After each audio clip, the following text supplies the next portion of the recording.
good art, beautiful art. I think what it does to me is it breaks down the bad parts of me and heals me in a way. So that's gorgeous. And it brings something that was normally at a distance close to me, for a moment that's beautiful, like a moment where the heavens open up.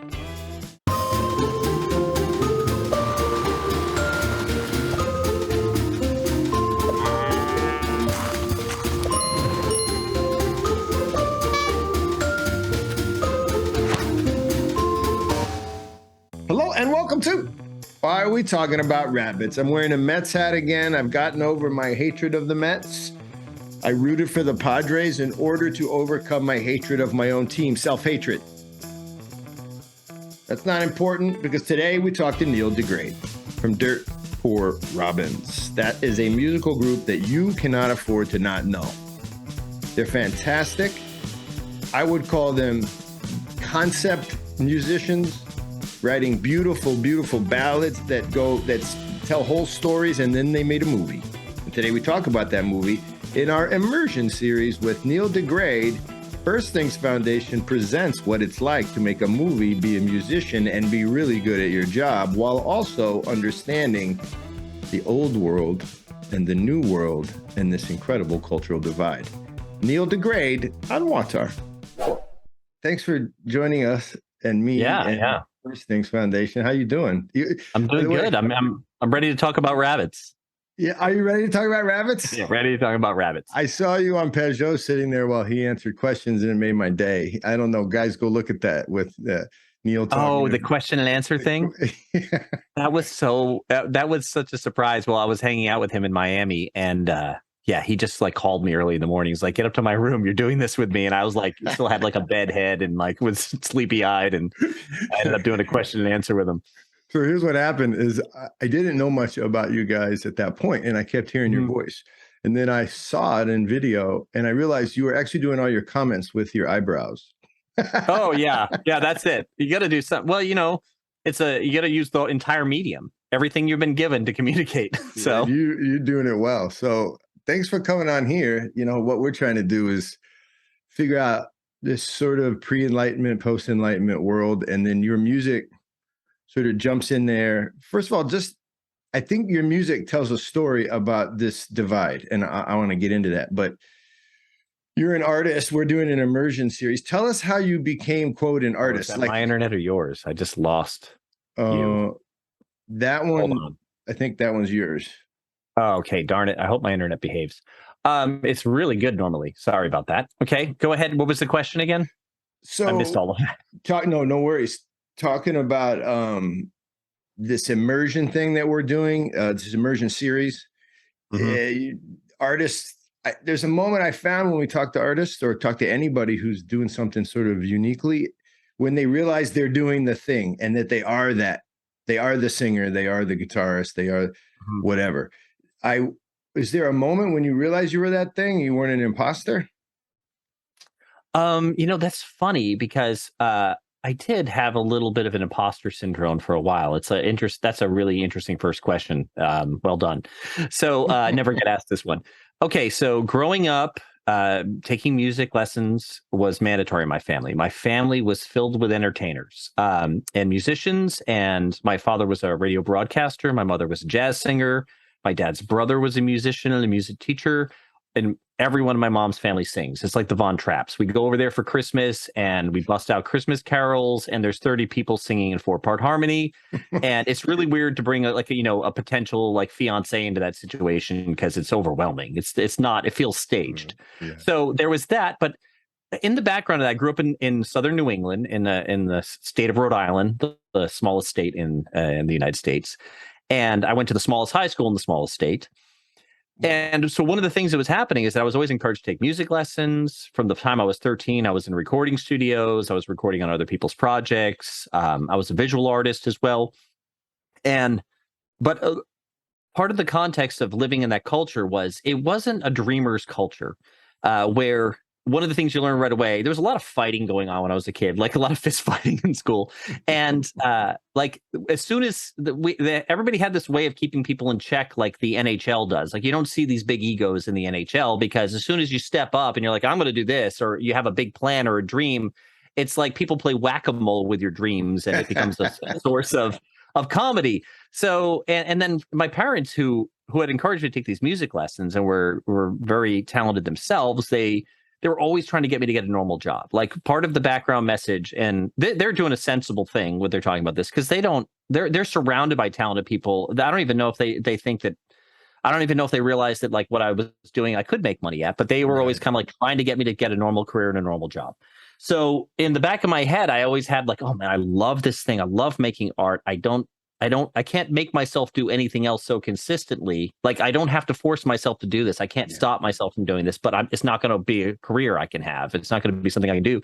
So there was always this thing, like, as soon, like when people would pay me or I was making money doing music or whatever, it just felt like it was going to go away immediately. And then, you look back in your while, and like, and my mom's so cute. She's still funny. She's like, Neil, like, you would have been a wonderful physical therapist. And she'll still tell me that now. She'll still tell you that right now. Yeah, but they're excited about what I'm doing. I don't mean to put them in a bad light. They're wonderful. But yeah, so like, I did have this idea, like, because part of also moving forward in art is you have to put yourself in situations where you're going to look stupid. Like, you have to dive in over your head. You have to jump into a room or jump into a session where everybody in there is more experienced than you. You don't know if you're ready, but you're pretending like you are. So you are being a little bit of an imposter. You know what I mean? There's a part of you that's like, yeah, I belong here. But then I learned over time, it was actually just way better if I admitted like that I wasn't sure, and then that I set people's expectations lower and just astonished them if something good happened. So yeah, I think that's a really interesting question, because I think that this is a hard thing for people to understand. But I had the reverse problem of what a lot of musicians have, is that a lot of musicians have this problem where they show some promise, and then everybody around them like actually talks about them like they could be a star, or they could be a career, and they'll lose their first love. They start to try to jump into the industry and try to hack their way to a hit. And I was luckily, and as much as it was a negative thing where I had to fight through it, I was protected from that idea, because I wasn't trying to reverse engineer how to make a hit. I just loved music, and I did it because I loved it. So it protected me against that. It reminds me of a moment. One of my daughters was fast and good at soccer, and she was a ninth grader. And I, as the father, I was that person you're describing that screwed stuff up, because I'm like, look at this kid. She was playing on the varsity team as ninth grade. She's dominant. And so I went to my good buddy who played pro soccer. He's a Nigerian guy who played in Europe. And I said, Joe, what do you think? So he had seen her play, but that's not what he said. He said, let me ask you something. How often does she go out and play? I'm like, every day. You got to know, practice every day. She's there. No. How often does she take the ball and go out and play? And I said, like, you mean with the ball? Like on her own? Yeah, how often? I was like, I don't know. He goes, well, let me ask you this. How often does she go out and play in the playground, play pickup with the Mexican kids? I was like, 0. I said, he said, don't push her. Stop. It's not important to her. And that was the end of the conversation. And guess what? No, but he nailed it. He nailed it. And you just went right through it. And went right through it. So what happens then? Is there a moment when you wrote an album? Is there a moment when you did a live performance that was I don't know, dramatic in nature, or wasn't really that kind of idea? Yeah, I mean, so the problem is you're putting me in a situation where I have to tell a story that, like, I put myself in a good light. And so I'm uncomfortable with those, but I'm going to do it anyway. I'll put you in a bad light in a second, I promise. Okay, thank you. Thank you. So when I was learning to I was forced to take piano lessons, and there was something about piano to me at the time. It wasn't cool. I liked, like, in the 80s, I loved like the guitar player taking their axe to the edge of the stage, and and there was something mobile about it, and there was something that to me was more appealing. It felt more like me. And you have more control over the expression of that instrument, because you actually have to make the notes and sustain the notes and bend the notes and keep the thing in tune. So I begged my parents around 11 or 12 if I could switch over to guitar, because they were going to make me take music lessons one way or another. And they agreed to it. I had the cheapest guitar. I had the cheapest gear. Like, there was like no assistance in really like getting me like the stuff I wanted, which was great. This was all like, these things felt like terrible things. My parents don't care about what I want to do at the time, and they were really doing me a big favor by making me fight through it because I wanted it. So I would just pull up records, and like, I didn't know any other guitar players. Everybody in my family played piano, And I'd put on a record and I'd learn a Van Halen song or whatever I liked. It was a song that came on the radio. It was "Let's Go Crazy" by Prince that really convinced me to play guitar. We're the same. Are we the same generation? That's what's happening Yeah. right now. Well, yeah, exactly. Yeah, we're finding out we're both That's old. my follow-up question. Go ahead. I want to hear this. Okay, so anyway, he rips into a solo at the end of "Let's Go Crazy," and I'm like, I love that sound. I love what that's doing to me. I want that. So I would just pick stuff off records, and I didn't know that Eddie Van Halen was like impossibly good. I didn't know any of the people I was trying to learn their stuff, they were impossibly good. So nobody told me I couldn't play it. So I learned it. I learned to play it like them. So by the time I ever showed up in public in front of other people, I had no idea. I just thought I was learning guitar. And so we went to a battle of the bands. I think I was like 14, and I was like the only person there that young. And, in leather pants, and my parents wouldn't let me grow out my hair properly. So I didn't really fit in. And I remember kind of looking around like, these people are terrible at guitar. Like, what are they doing? And I remember shredding and like everybody freaking out about it. I was like, what the heck's happening? Like, am I good? What's I'm good. And that's when I was like, I didn't realize it because I was aiming so much higher than I would have if I had other people around me who were doing it. And also, I have this kind of chip on my shoulder where the opposite thing would happen, where if I wasn't good enough for something, I wouldn't leave my room until I was. So I wasn't going to I wasn't aiming at just enough to impress people. I kind of wanted to be the best, and not from a good motive at the time. It was like it was becoming part of my identity. So, yeah. Do you think you were given that inclination? Let's not call it pride. Well, it might be pride. There's good and bad pride. How did you acquire the inclination to, I'm not leaving until I get this done? How does that I was a radically different person then. So I really had like, what you would call, and it's hard to explain to people who haven't gone through, but a serious like Christian conversion of the heart, in the sense where, although I pretended to be happy for other people or around people, like all through my teenage years, I was so internally competitive, and I wasn't happy with anyone getting credit but me. And I didn't necessarily act like that. You could probably provoke me to the point where you could tell that was my motive. I was pretty good at hiding it, but I was uncomfortable with the attention being on someone else. So if there was something I fell short on, that was an internal challenge. I wasn't even really competing against other people. I wanted to settle down with myself at the end of the day and knew I couldn't be beat at something. And that it produces a skill set, but it wasn't until I got older and like those things became my real motivations became apparent to me, and that not everybody was so selfish and so prideful. And I've had a total flip in the sense where like I'm happy for everyone. Like now when I go out in public, I assume the person I'm talking to might have no one who cares about them or is rooting for them. So I try to be everyone's friend in that capacity. I see that and that is although my personality on the outside is the same, it's a totally different inner experience I've had because of an encounter I've had with God. So, and so you recognize what it is that happened. It's not in becoming right now. You feel like something happened to you that you can identify. There was some sort of recognition of God, and it changed your character. Oh, absolutely. I was stuck in like a cause and effect pattern, and it's like revelation breaks the normal cause and effect pattern of the world.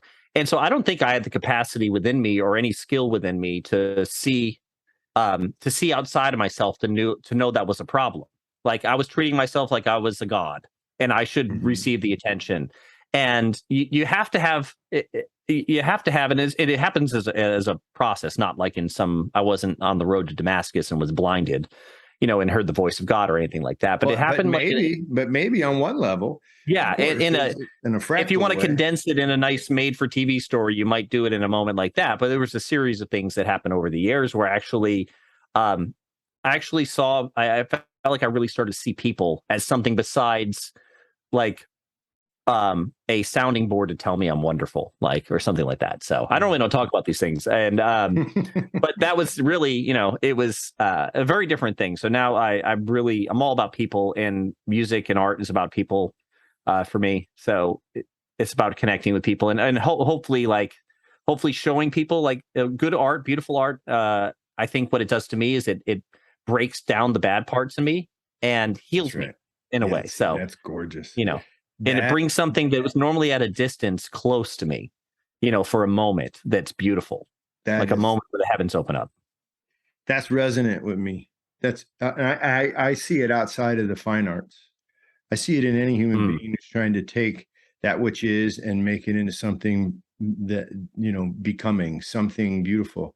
And we're all yeah, doing it or not, right? But I agree. There's a certain part to the fine arts that draws us all especially when it's beautiful. So you've got a new movie. It's coming out. It's not I out right do. I now. do. People can't jump on and see it right now, but in about 2 weeks, right? Tell us about Queen of the Night.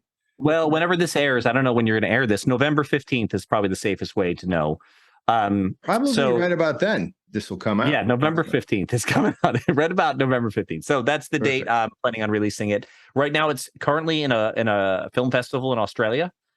So we got, I don't know how this happened. Like I'm always shocked when something like is accepted by someone else, but we were nominated for best picture, best director, and best cinematography for it. And that really wasn't the reason we made it. Like, one, I wanted to see if I could make a film. I had a story I really wanted to tell. And I felt it was a natural extension of what we were already doing. My wife and I were doing as artists, where we were doing concept records. I was seriously inspired by concept records as a kid. I loved that there was a deeper message that I didn't really totally understand. I loved Pink Floyd The Wall. I loved Sgt. Pepper's. I Mhm. loved Queen. I loved Radiohead in the 90s. I loved OK Computer. I knew that once I got the chance to make full records, I was making a concept record. So the next version of that for us was like, okay, we've made like 4 concept records. Let's add a movie to the equation. And I didn't know if we could do it when we made it. What was the hardest part about making a movie? The sheer tyranny of will you have to impose on yourself to get up and to get all these moving parts going in the same That's it. direction to Yeah. get it done.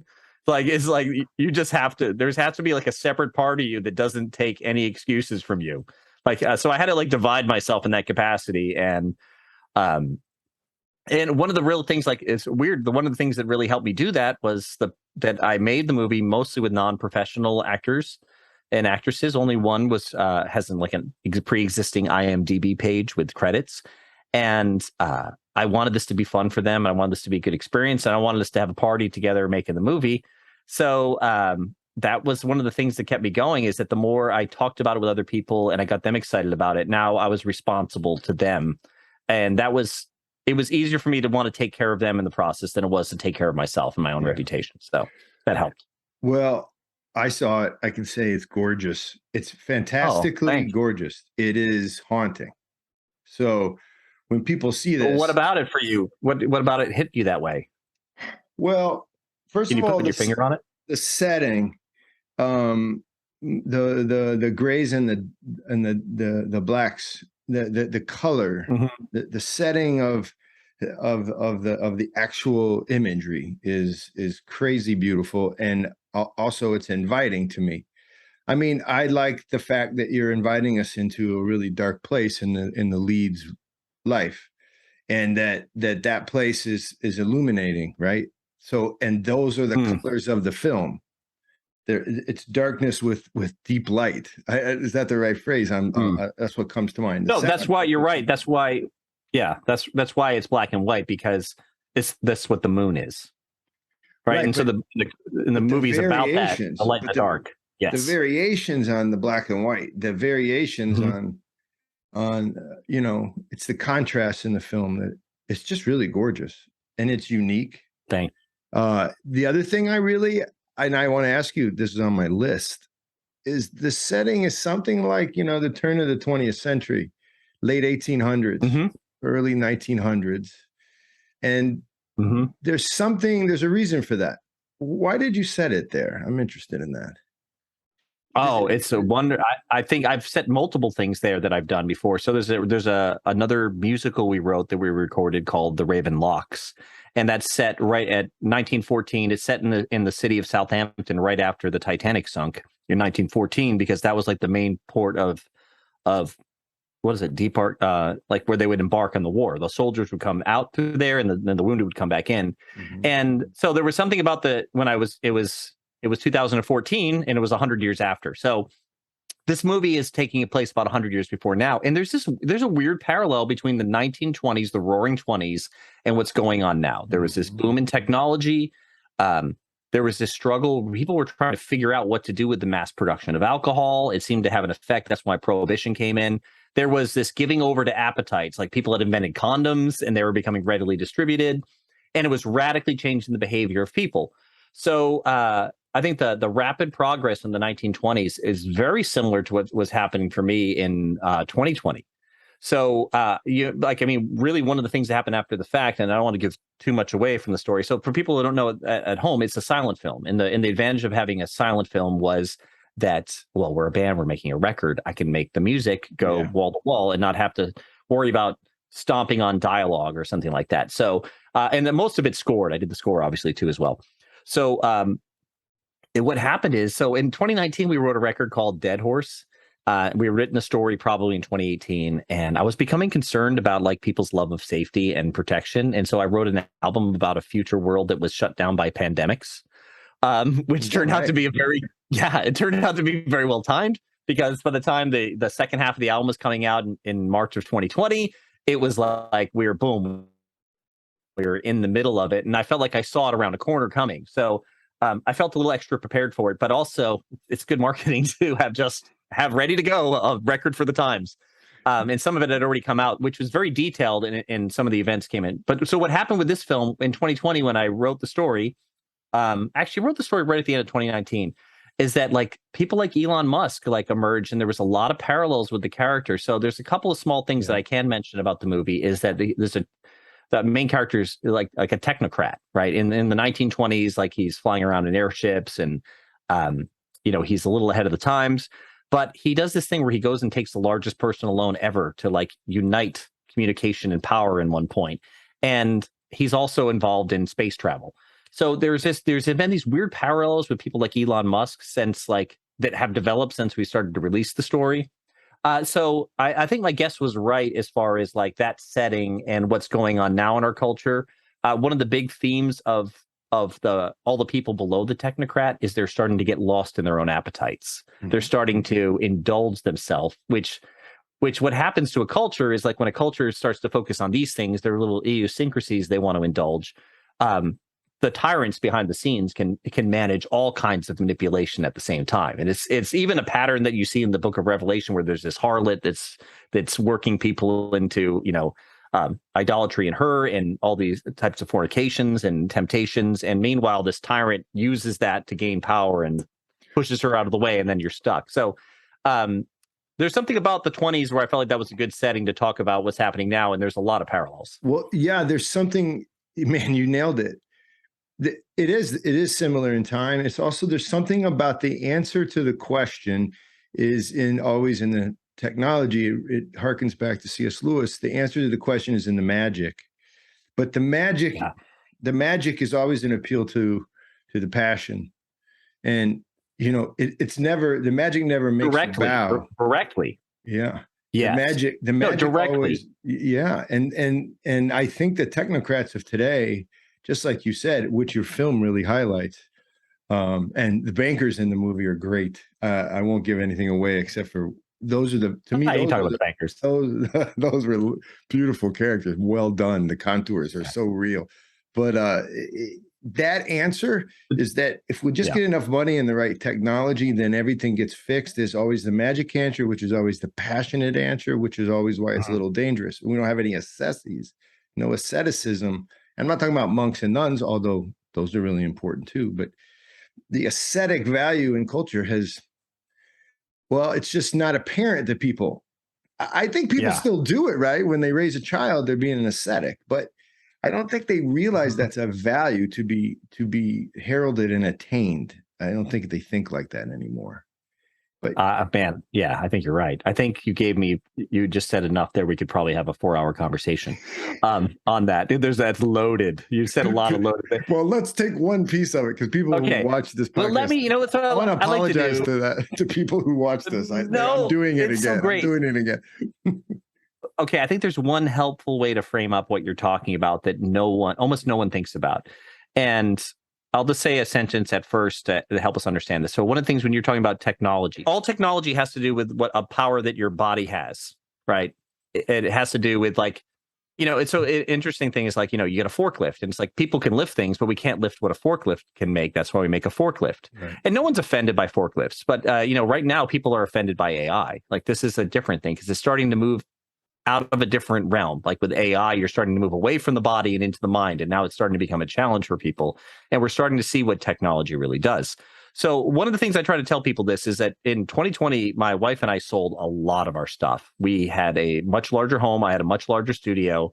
And I had a revelation about these things. It wasn't just in a like pious kind of puritanical way. I was realizing that you don't get to own anything for free. Everything changes you, and it shapes what you see, and it shapes how you see the world. And so this is a hard thing for people to understand, but I think I have a short story that can kind of work them through that. So let's imagine you haven't eaten all day and you're invited over to a friend's house for a dinner and there's going to be other friends there. You walk into the house and you're starving. You're going to greet everybody. You're going to go through the ritual, but your eyes are going to go where? It's going to be like, is there appetizers? Is there food? Right? So your body's telling you what to look at. Like your desire is telling you where to look. And we don't realize that we just think we're looking around at things that are interesting or whatever. But if you start to pay attention, you realize that, what's going on in your body tells you what you want to look at and what you will entertain and what you won't entertain and what should come into focus and what should stay blurred out in the background. So the hungrier you are, the more everything else will blur out in the background and the more you'll only see the food. Or if you're thirsty, same thing.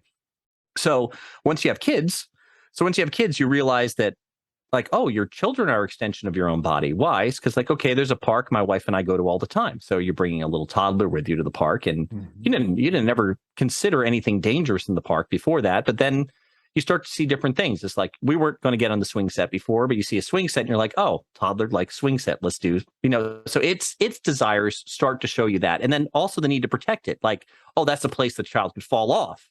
You start to see the world differently. So that child changes how you look. And we notice mostly, you get mostly positive things in the sense that we used to wake up on Saturday morning and think, what do we want to do today? And then when you wake up with a child, you're kind of like, we have to do something to keep this child alive right now. So it forces you to be less selfish, and being less selfish is a net gain. Okay, so the problem is it doesn't just end with children and stuff to become an extension of you. Everything you buy and bring into your home, even your home itself, changes the way you see the world. So you don't just get to add things in forever. Like we bought a house and it just happened to have a pool, and that weren't necessarily looking for a pool, but we weren't going to not buy the house because it had a pool. You're like, fine, you get a pool for free. No, you don't. You got to take care of that pool. You got to get a pool guy. You got to clean the pool. You got to put a fence up around your house so neighbors' kids don't come running over and drown. You've got to like figure out how to regulate your own kids swimming. You got to put chemicals in the pool. So now I'm spending time and energy on a pool. So one of the things that we, in our weird sort of materialistic society, and I don't mean just straight up materialism as the philosophy, the idea that people like things and we like to add things to ourselves, and we're becoming people that have more and more of a relationship with things, is that all of these things, as they become more affordable or you expand your things, you lose your mind a little bit technically because you don't have the time to attend to what's above as much. You have to tend to these earthly things, and your body gets huger and huger and your appetite gets larger and larger.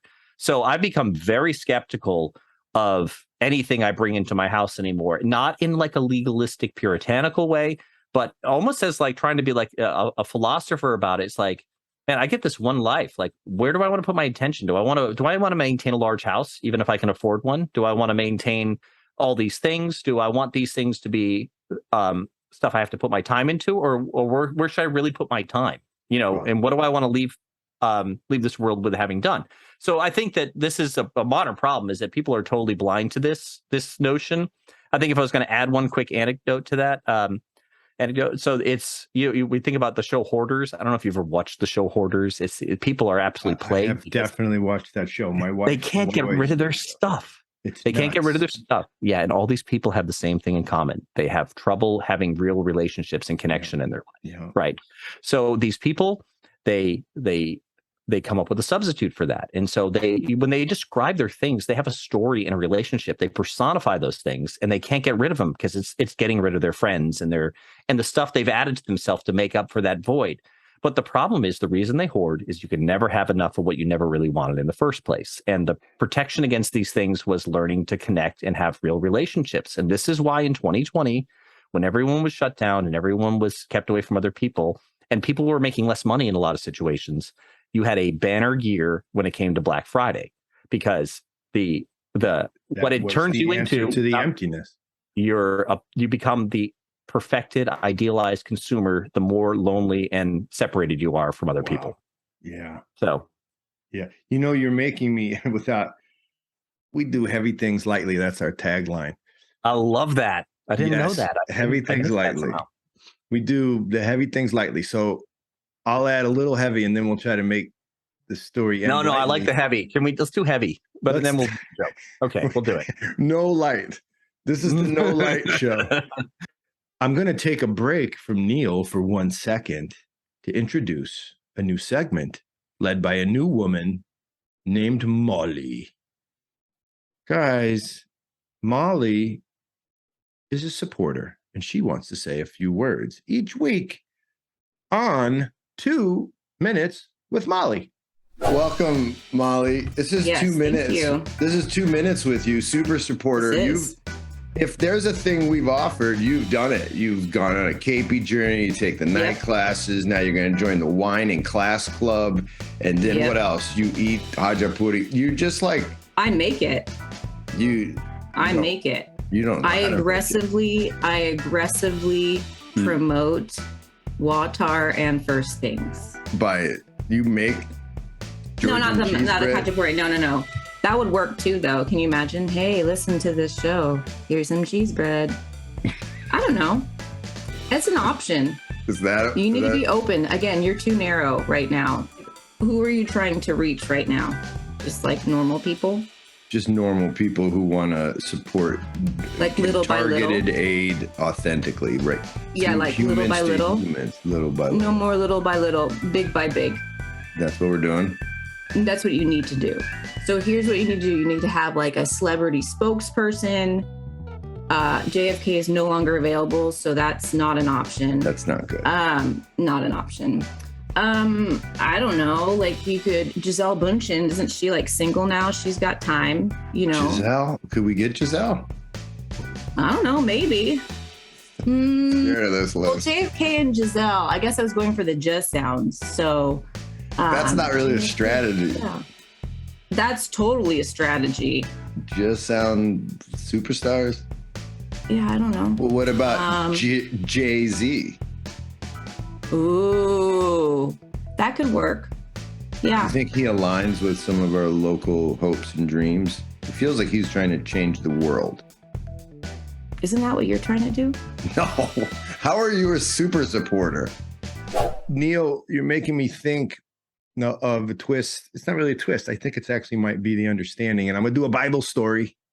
But the camel that can't get through the needle, of course, really refers to the camel, the wealthy, the rich. And don't hear like, I've got a big bank account. A wealthy person who has stuff that they don't need. That stuff has malformed them. In other words, it's given them a hump. And the hump doesn't allow them to pass through what should be a proper passageway. Right. But they've actually become formed according to the stuff. And so what I always think is what you just said is that I always imagine, I see my mom and dad, good people, but they had acquired a hump, and the hump was, we got to get a nice house with a big lawn. That was the acquisition of their mind, that's how we do it. And by the way, this is everybody circa 70, you know what I mean? And that's what we're going to do. We're going to get it. And what happens is the house then starts to control the culture. And I noticed something, like, just to go on a little side tangent lightly, the lawn does not exist in places where we work, like in East Africa and West Africa and the Caucasus, where we do our nonprofit work with this extreme poor. They don't have lawns, which fundamentally changes their conversations, and it changes the culture. The lawn is not to be maintained. It's to be used simply for like a garden. Like, it's constantly, everything's in use. And sometimes the use is to grow weeds so that you can create a more rich and fertile ground. Everything coming out has this practical sense to it. You're not maintaining it in order to demonstrate to the outside world something about you. You're actually working it in order to live. Yeah. And I think you're speaking. I think there's something together that we're talking about that gets into the water, and it's in our water, man. And it came out in the pandemic. Listen, it's not as even it's worse than I said it was, because you throw in some types of technology that we're not good at yet. Like, if you ever watch the 1920s stuff, I watched a ton of old restored footage of the early 1900s of like cities and roads and how cars would behave on those roads. You watch people drive in 1915, it's madness. They're driving everywhere. There's no stop signs. There's no like which side of the road. They're like a horse and carriage, and they're buzzing by everything, and pedestrians are jumping out of the way. And it was terribly dangerous even at low speeds early on. It was a long time before we figured out like, oh, there's a problem here. And this is the way culture works in general. So like, it was like, how long were we using asbestos before we realized mesothelioma was a result? How long were people smoking cigarettes before we realized emphysema was a result? It takes us a crazy long time to catch on to what our new pleasures and technologies are doing to us. So you get social media.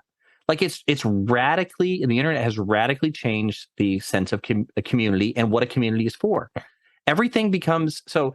We just normal. You're describing obesity on one level. Now, don't hear like fat, but it is. Yeah, fat. Right. But, excess. Excess. And then the pandemic. It was almost like the pandemic was the outcome of obesity, and in all of obesity's many meanings, right? Like the pandemic had to come almost. I think of it like that. Yeah. So I think that, because you, if you only like, so there's a song I wrote called "But Never a Key."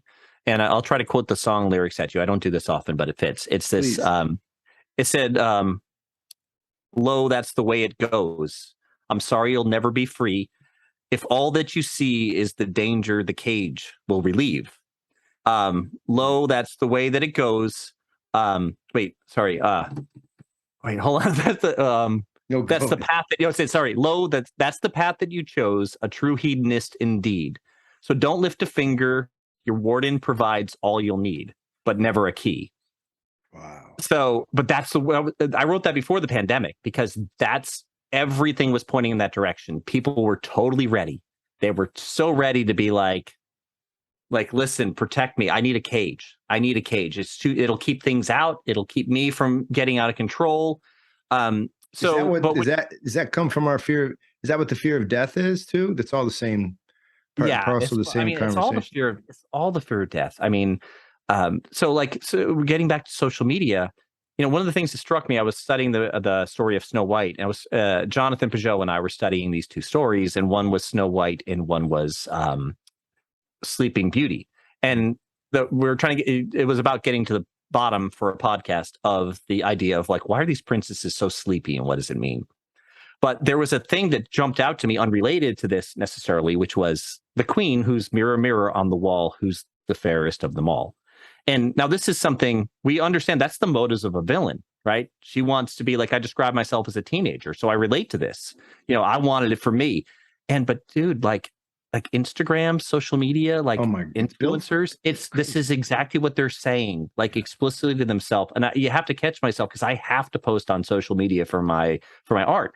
And so I'm always trying to check myself. Am I showing off? Am I trying to get likes? Am I trying to use a community to farm validation for myself? Right? Or am I adding value to them? Or even better, how do I use this thing that's pulling people out of community? That's right. Like Robin Hood to push them back into real community. That's right. Man, so we're on the same page, Neil. Yeah, I had to flip it. I had to flip the script because it was sneaking up on me, man. I was doing the same thing everybody else was, and it was the wicked queen in Snow White. So I think that's so important. So I think that but if you look at our culture, that same analogy, we're doing it in every way. We don't understand. Like there's a part of me like doing like rock and roll sometimes and stuff like that. I want to dye my hair and I want to look younger, but I'm like, do I really? Like, what does it mean to have gray hair? And when you get into meaning, so when I look out the window, one of the things I explain to people when I talk is like, well, look out the window. I don't have this nihilistic, materialistic, scientific view of what I'm seeing. I'm not saying that there aren't mechanical causalities to how all of this gets here and exists, but I think that none of those explanations eliminate the reasons why things are the way they are, meaning that when I look out the window, it can be read. It can be read as there's meaning in it, and it's a story it's telling you. And so on a human level, I'll just give you one example of, if we want to talk about what's happening to people aesthetically, and maybe we can get into the aesthetic. So I'm trying to slowly unpack all the things you said in that one really great paragraph. But no, it's great. It's one of the complaints I get from people. No, I love it. No, we can do it. I've got it in my short-term memory right now, so I've still got a couple more points. I'm drinking mezcal. I'm day drinking mezcal. Why don't I have mezcal? I know, because I'm going to give you a toast. I forgot to tell you. Forgive me. Okay. Well, hold on. I love this. I'll just. Can I just drink straight from the Scotch bottle? I'll do it. Please. We're going to toast. We're going to toast. Okay. So great. So we're talking about the aesthetics of people, and now I'm going to play that against asceticism. Okay, so one of the things that happens is like gray hair, wrinkles, baldness. This is a vertical story happening on a horizontal plane. So as you go along horizontally through life, your hair gets whiter. And for some men, their hair gets thinner. My hair's gotten a lot thinner than it was when I was younger. It's almost to the point where I'm going to shave it. So, but these things, yeah, they're beautiful. That's a beautiful, so I can tell you why that's a grand thing. That's a beautiful thing. Let's do it. I'll leave it off for this. Okay. I'm showing my bald head. Yeah, I love it. So, so this is the same experience. So what's supposed to be happening as you age, you're supposed to be getting higher and higher on the mountain, meaning you're gaining perspective and wisdom. You know, for example, if we were all if you and I were in Lord of the Rings and we were trying to get to Mordor and we didn't know which way to go, but I decided I'm going to climb up to the top of the mountain and look where Mordor is. When I came back down, you're not going to argue with me about which direction it is. You know, I went to the mountain, you know, I saw it, you know, you can't see it down here because you're blocked by the trees and the rocks. So that's the metaphor of climbing the mountain is seen literally in people, in the sense where our hair gets white over time. And what's white? What are the white things in the world? The tops of mountains that, you know, the snow never melts. Well, what else is a feature of the top of the mountain? Well, the closer you get to the top of the mountain, the less trees you're going to find. So balding. So balding is also a symbol of that you're supposed to gain perspective. So wrinkles are the same thing. Wrinkles are this depth. Great. And this deepening, but this is real. I think that I'm not making this up. Like I used to think I was making these things up, and then I found people like Jonathan Pageau and Jordan Peterson and oh my gosh, the church fathers like well, there Maximus you go, Professor Maximus. Yeah, right, and Ephraim the Syrian and Saint Ephraim the Syrian.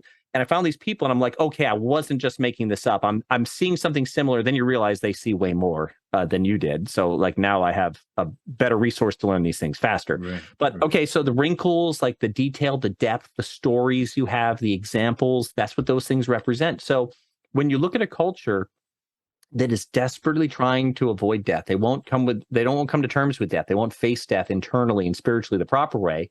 They're going to do something about it. So like Pageau says, he says symbolism happens.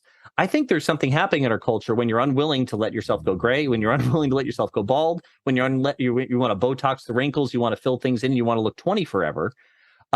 You're admitting to everyone that you haven't earned the gray hair, that you haven't earned the balding, that because you don't understand what life is about, and that you're not having this internal transformation. Now there was a bishop and another archpriest who was at the Your Brother's conference for Uncut Mountain Press, and like I was astonished by these guys because just looking at them, sometimes I'm intimidated by people in these positions because they appear holy and they appear stern, and then they speak, and there's this like childlike wonder that you'd never even had so much when you were a child. There's this love, and but it's accompanied by this wisdom. And then it's in a frame where it's even exaggerated because the body's old, the body's gray, the beard's long, the hair's falling out, and it's so beautiful. And like, what a message that is to like people who are struggling in life with vanity, to see older people who embrace it and will actually earn the gray hair and the balding, as opposed to panicking and constantly spending the rest of their life trying to look young. So I think that's another level of tragedy we're experiencing in our culture, and this is the garden we're planted in, and my only way out of it is church. Like the church is my only way out of it. Otherwise, everywhere I look, I'm just sucked right back into this narrative where I can't get out of the superficial, and this I can't. This is what we talk about a lot here is that we call it old world, new world stuff, man. You just described. So, you know, you're describing a type of truth that has been basically neglected as truth. So it's been made into poetry and mythologized it within poetry or within the narrative of a novel. These things all seem to be not true, but they're really pretty or something. But they're actually a type of science. And I don't want to take that word back, you know? Yeah.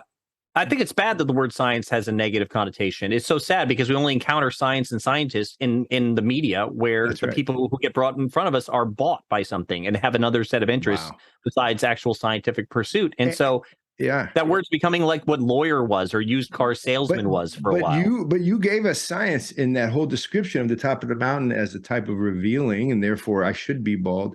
That's all logical. That's all rational.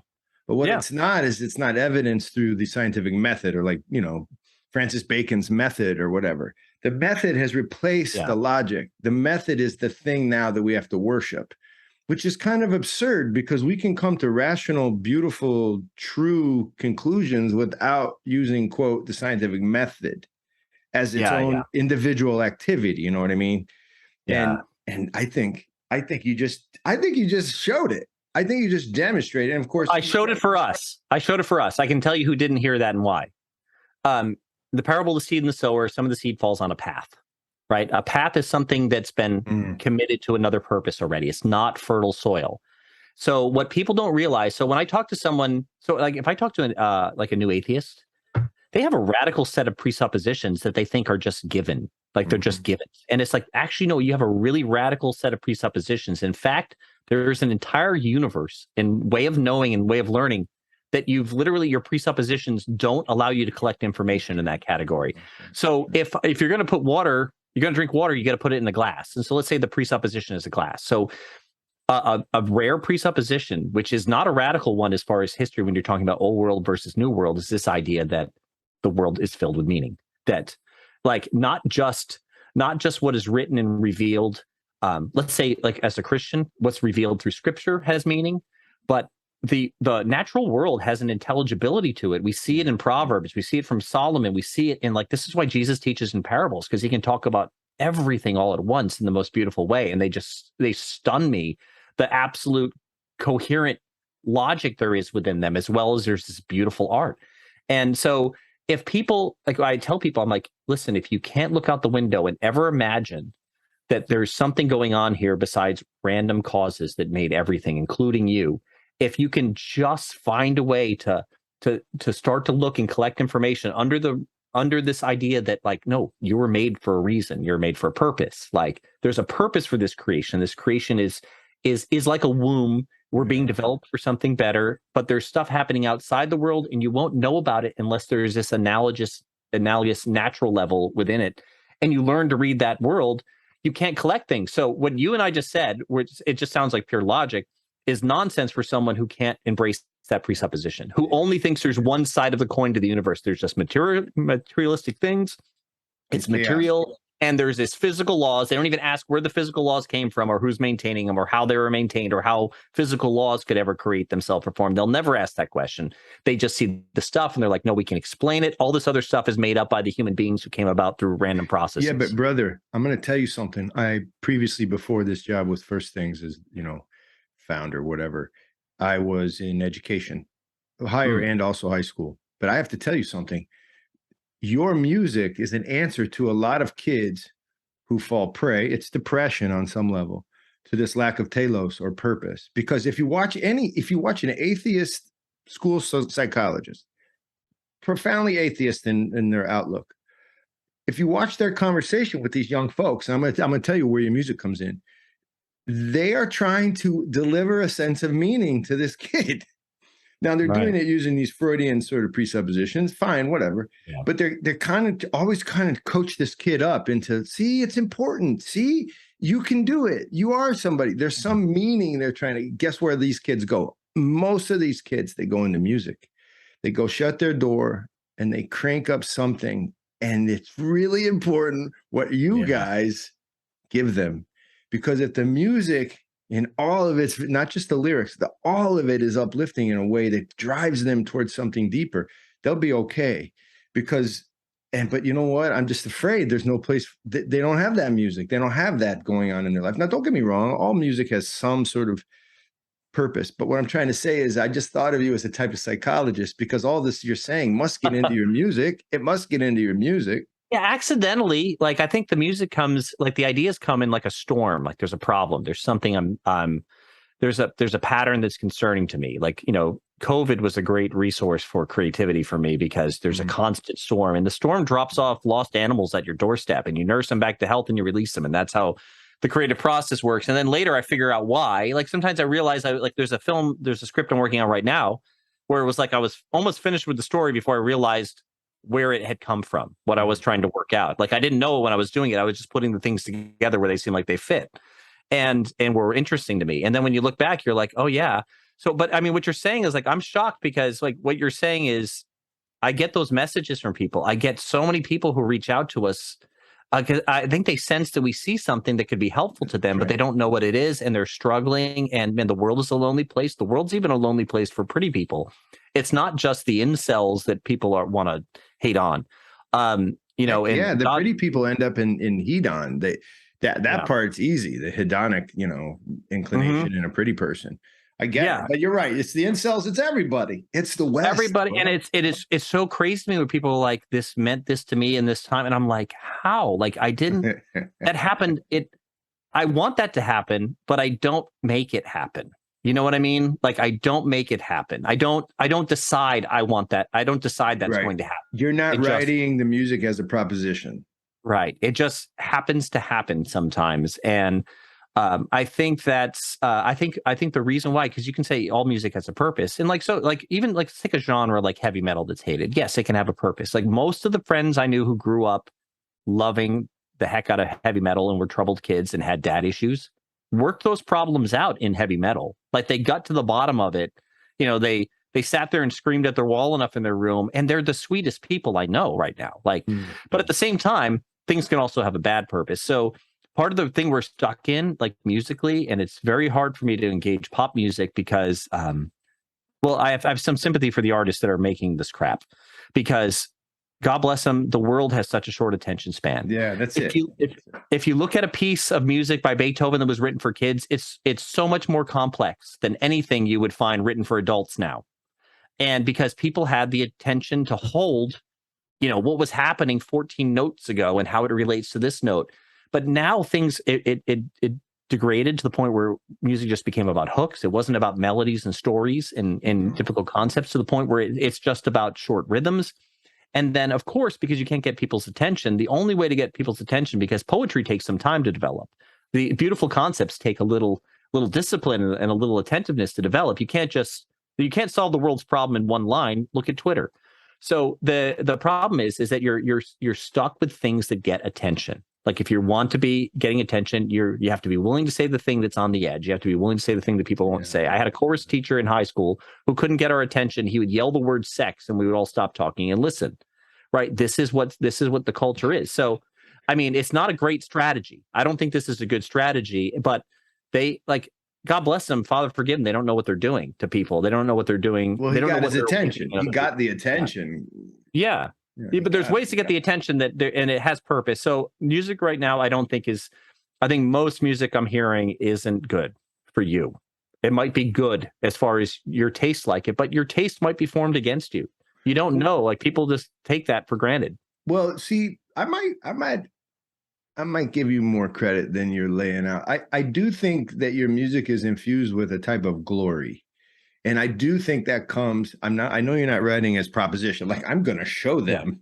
Yeah. I know that. But there's something about the nature of your relationship with those who you're writing, I'm sure it's your wife and everybody else you're working with, that allows for glory. And I don't mean like, Jesus is number one. I'm not talking about that. Yeah. There's something about the music that's inviting to the highest point, to something up there. And I do think that comes from predisposition or dispositions. All right. I'll give you that. I think what happens is, if I want to describe the process, like when I'm writing lyrics, because I put a lot of effort into writing lyrics. I know I'm onto something when I get a lump in my throat. I'm not a particularly emotional, a person who easily cries, and it'll be a weird thing sometimes that puts a lump in my throat. It might be I've mythologized something, and for whatever reason, the analogy or the symbolism hits in a way where you've connected the heavens and the earth. You brought something closer somehow. You don't know how you did it, but you brought something closer then it's normally at a distance, right? And you're like, oh my gosh, you can't hold it there and you can't keep it there. I can't keep saying the line and getting the same feeling over time. Priestly. That's priestly, the uniting of heaven and earth. That is the priestly activity. And we all do it. We all do it. That's the duty of loving your neighbor. That's what mankind ought to be doing. So the idea of connecting this vertical space, the vertical space is so ignored in modern entertainment that, so like one of the ways to look at this, because like there's all kinds of great ways music can function. So if we just look at like maybe what was happening in Europe in the 18th century versus what was happening in America and the 19th and 20th century music, it went in two different directions. So it maybe it had something to do with the Catholic Church in Europe or just the European tradition, but the music is trying to transcend. So even you can hear this in like what you might call Euro rock. You might listen to U2 or even Coldplay. Now these aren't my favorites, but there's something like they're reaching up for something, right? And so you get over to the American forms of music, and like our spiritual tradition became kind of more of a blues jazz tradition. It was more about looking inside, validating your current circumstances. Now both of these things need to function in art, but like we were talking before, so now we can circle back down to what I learned. So I started going to an Orthodox church in early 2019, and something hit me the first time. I wanted to find that out. It made sense to me suddenly, because like, the problem with talking, like I don't try to talk people into Christianity much. I talk about it. I make a declaration of what I believe is true, but I don't try to persuade. I will answer people's questions, but because one of the problems with Christianity is for it to be true, it has to be more than something I could just explain to you on the outside. Like for it to be what I claim it to be, I can't. This part of the dialogue that's happening on the internet right now, that's frustrating, is like, yeah, but like until they have a glass that can collect this information, until they participate in drinking it, until they sit down at the table with everybody else and they're like, I understand what this food tastes like. You're just describing a meal that flavors that no one's ever tasted. You can only get so far. So I think that's. Let me try to get back around to what I was going to say. So asceticism and beauty. Okay, that's what I was going to say. So 2019, I cried like a baby at Orthodox church. Now, it's a very big Orthodox church with a very beautiful choir and a very beautiful iconostasis. For people who don't know, that's this thing that's on the altar. And there's these wonderful, as a visual artist, like I was like, oh my gosh, like the artists who designed these icons, like even the story icons, like they understand something so much more participatory about art than I ever did. And they're connecting the moment the world came into being to the moment this age will end in one picture somehow. And I'm like, oh my gosh. And like, it was overwhelming to me, but like at the same standing time, right there, you were crying. You just had tears. Yeah. Oh yeah. Like an idiot. People saw you. My wife had the same experience. That guy's crying. Yeah. Hopefully they weren't looking at me too much. Well, I have a lot of like distracting things going on too. So maybe the glasses and so true. Anyway, he's crying sort of, I think. I can't tell, but he's crying. I'm having this moment. I'm having this encounter with beauty, something that in my previous practice of trying to reach for the heavens, I could never embody or get to. It was suddenly brought very close. It was like that dome on the ceiling. I was up inside of it. And it was like everything came down and became animated to me. So, but I had a weird revelation as I was driving home. It was like, how can this be? Like, how can this be here all this time? And I never saw it. And how did I not know? Like, 'cause I was trying so hard to know God. Not all the time, not perfectly, but I felt like I was trying, and like I felt like it was answered in that moment. So, but I realized that there was something else it was holding that up, a foundation for that, because like that ecstatic experience I had was buffered by something really important that you'd mentioned before, which was asceticism. Is that you need to have a practice and a plan to deal with the fact that, like, well, let's say obsession. Like I deal with this in the movie. This you can see in the trailer. The main character is obsessed with something, right? And it's something far away, but you have to have something that grounds you at the same time. And I realized like the beauty has gone so far within Christianity as we see it in this church, because there's fasting, because there's you're learning to not let your appetites have dominion over you. Let my like the Lord's Prayer, let your will be done on earth as it is in heaven. I can say that Gnostically all day long, but until I embody that, until my mind has the authority of the heavens and my body says amen to my mind. And that doesn't happen just by thinking about it. You have to have a practice. And that's when I knew I was going to have to fast and I was going to have to do these things. It all kind of hit me in a moment. It's like, if I want this beauty and I want more of it, I've got to empty these things for myself, and I've got to get good at that. Wow. Right. Does that make sense? Yeah, for sure it does. And if you think about it, I bet you would answer yes to this. That's probably happening when you're writing a song. You have to sit down and do it. You have to be an ascetic for the song, right? Mm-hmm. It just doesn't just plop out. Oh yeah. Oh, dude. Well, the problem is, like, people like sometimes people are like, "Oh my gosh, I would love to do what you do." It's like, you probably wouldn't. It's exhausting. I dare you, because there's these flashes, these lightning flashes of creativity and the idea, and then a heck of a lot of picking up bricks and moving them around. Yeah, there's the ascetic practice. Right? That's it. You're absolutely right. I never heard someone put it that way, but the analogy totally works. We our little catchphrase for our work overseas is creation or sacrifice begins. Creation begins with sacrifice. So all the beautiful things start with a sacrifice. Of course, that is in alignment with Christ's resurrection after the cross, and you can see it play out in all the traditions of the world. And the question is whether our modern period, our new world, wants to embrace that. I think if we don't embrace that, though, we can't have true creation, and we're going to lack beauty as a society. I think that's happening. But maybe not. Yeah. Maybe not individuals. I mean, you're making movies that are beautiful. I'm trying. Well, I mean, so that is part of the impulse to make a movie too, is that, I mean, I feel like the culture. So like when entertainment became a commodity, no one sees the problem when they started. When entertainment became a commodity, these stories, these parables, biblical stories even became a commodity. When fairy tales became a commodity, it slowly started a shift in our minds about what a story does for us.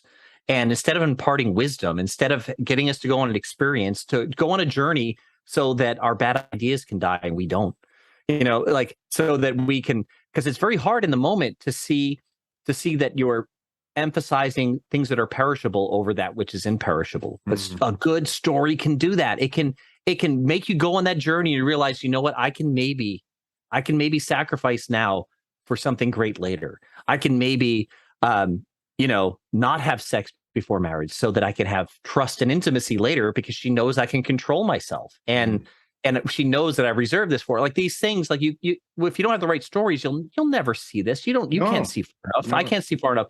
So when it became a commodity, man, it emptied it of meaning. And now it became, I want to go home happy. I want to have a good time. I want to have a few laughs, or I want to be scared in a positive way, where in a controlled setting where it's like a little bit of an adrenaline rush.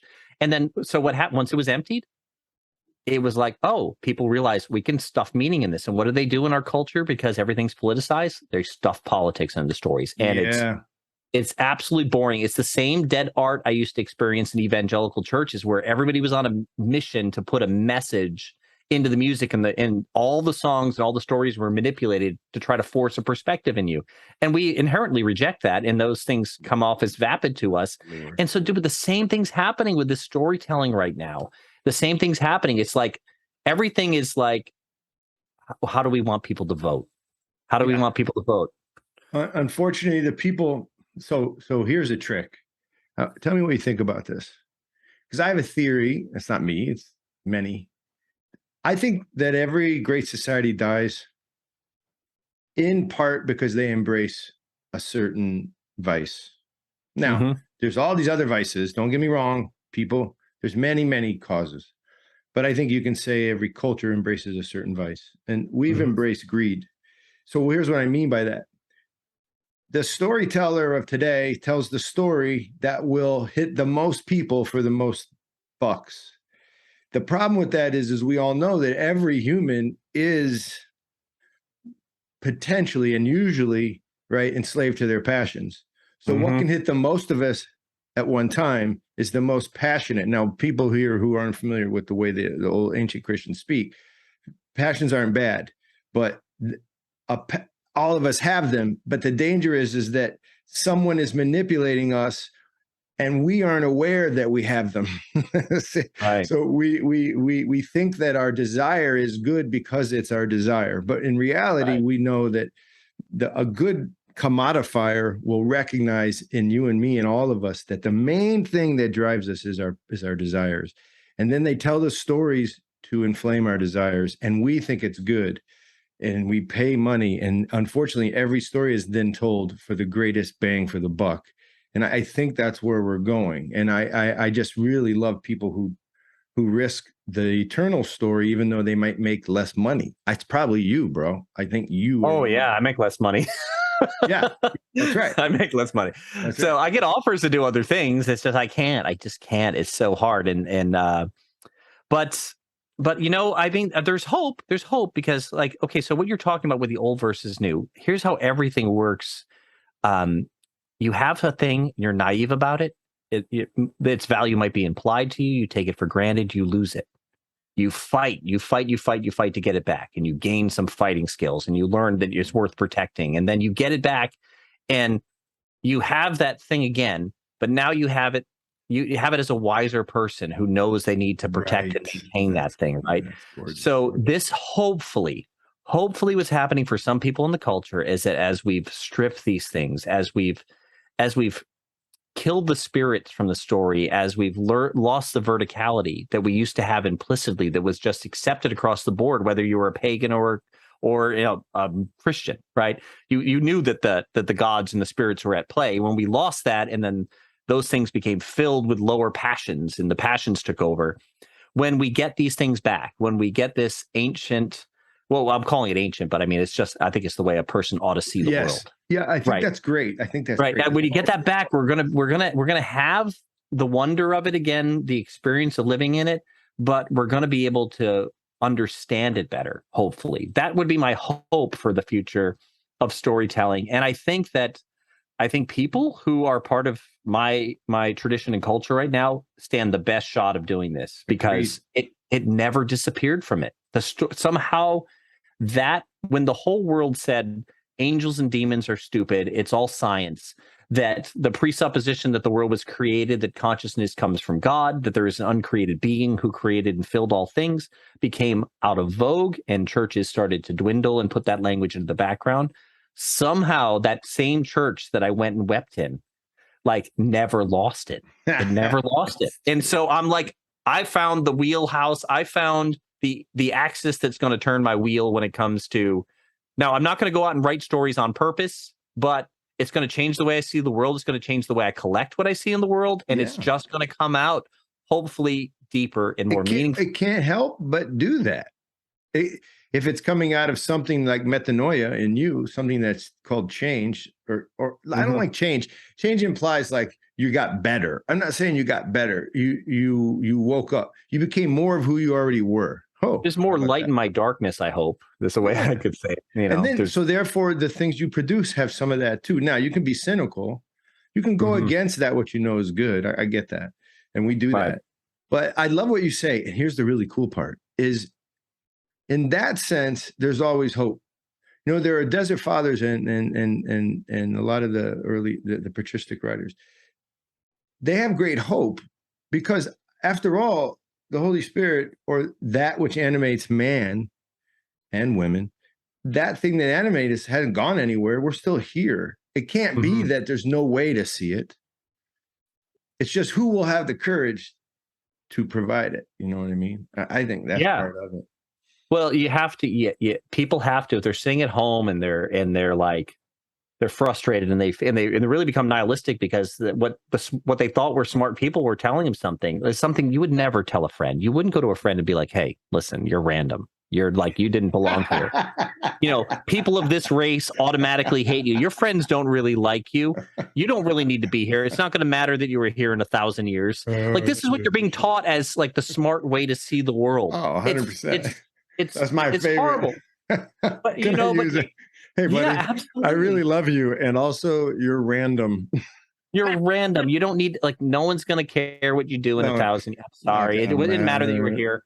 And so, like, of course, for people sitting at home, like seeing it that way, it's like, things have to change. You have to, it won't change.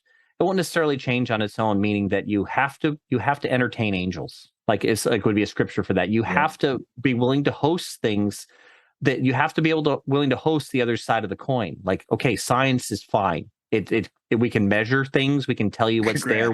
Mathematics. Congratulations. Like we've always been able to do this. We're doing it on a better continuum. We're building some really powerful refined technology. it. We got it down, Pat. Yeah. But guess what, man? Like, like when you wake up at 3 o'clock in the morning and something's nagging at you and you're not addressing like the spiritual stuff in your life. And then the more you ignore it, the worse you suffer for it. Like the only way to change that is you have to become open. Like you have to say, all right, like what is this? And there's so much evidence for everything what you and I have been talking about, like here. There's so much, but you have to open the container that could collect it. You have to. You're saying there's no way. The epistemology and all that. The heavy stuff is the epistemology and ontology and the idea that we all have to fix that. But the light stuff is you just can't walk up to your beloved and say you're random. No, you can't.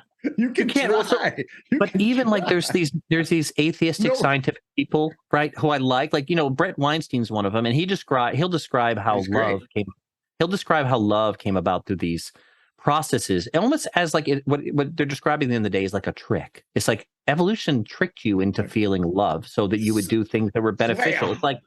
It's like, did you propose to your wife using that line? No, you didn't, because you can't live in that story. No one can live in that story. So it's not a good story, and story matters. Story has a science to it and a truth to it more than the factual world does. Because the truth is not just a definition anymore in the story. The truth is personal, and it's a persona, and it's personified, and you've been learning it since the moment you looked at your mother's face and it made you smile. Like that's truth. It's not these stupid definitions of things. And this is why Brett Weinstein did not propose to his wife, I guarantee it, using the description of love, because it's not a true story. I don't know why this makes me laugh so much. It's so ridiculous, but we don't get to see it. I got a buddy who comes on here now and then, Uncle Seth. You should go watch one of our old episodes with him. He comes Uncle on. He's Seth. Okay, I'll write that down. Seth. He's a secular guy. I love him. He's a dear friend. He's he's uncle to my kids in a lot of ways. Yeah.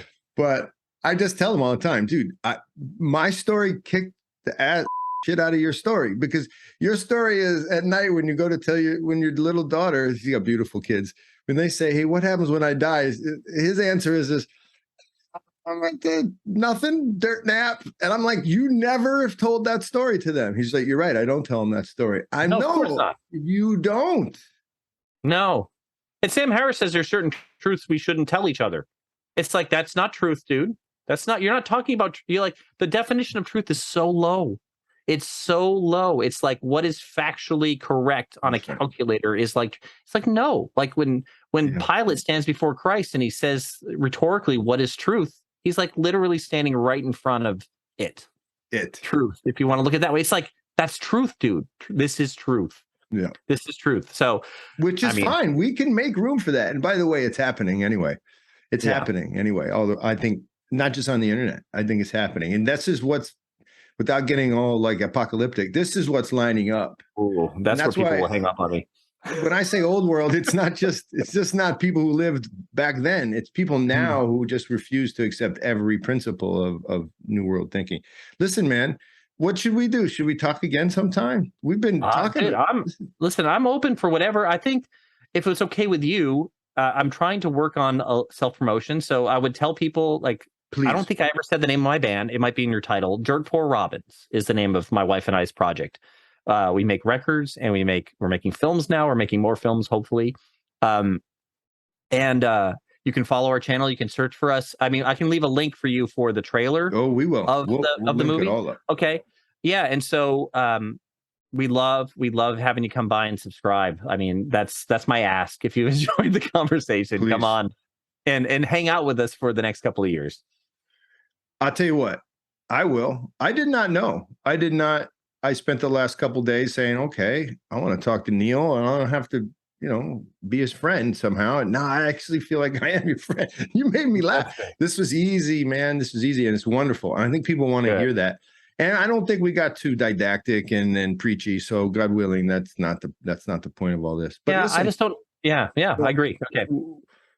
We're gonna make sure that we'll make it all connected because this film is special, and I want people to see it. And also, your music is special, and I can't wait to hear more from you guys. And maybe come to our restaurant. Where are you on the day-to-day basis? All right, West? I'm Florida. Where in Florida? I'm Florida. Well, I guess I'm south of St. Augustine, north of Daytona Beach. Those are the two biggest landmarks. So interesting. I'm going that way. Yeah, come see me. We'll talk. Yeah, come see me. I mean, every time someone comes into Florida that I love, I go see them. So we'll hang. I'm driving down. We're gonna do a benefit concert. Guess what? In the Keys next year. Maybe we'd talk to you. Yeah, pick me up on the way down. I'll pick me up on the way down. I think that great, man. And let's pray for each other's projects in our lives and our families. Please do. Please do. Yeah. This was a joy, Neil. Yeah, dude, this was great. I think I might have enjoyed this more than any podcast I've done yet. So okay. You were a fantastic interviewer and a conversation partner. All right, I'll see you soon. We'll do it again in a little while. All right. Awesome. Peace, brother. Peace. Peace.